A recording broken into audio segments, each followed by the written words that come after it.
Watu wengi tumelelewa na kukuzwa kwenye matumizi ya pesa na sio namna ya uwekezaji wa pesa. Mfano mdogo ni kwamba mwanao tangu anakuwa mpaka hapo alipo, kwa umri huo aliopo, haujawahi kumfundisha namna ya kuweza kuwekeza pesa, isipokuwa unamfundisha tu namna ya kuweza kutoa pesa na kuweza kuitumia.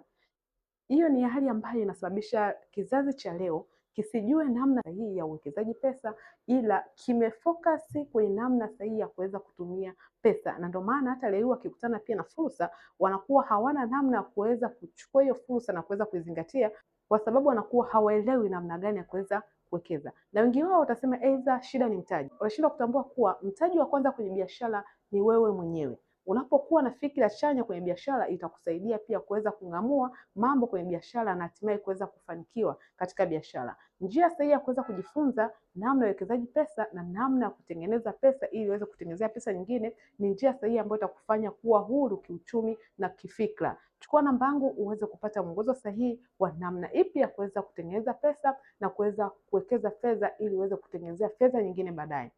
2026 sikuachi mpaka tumefanikiwa wote.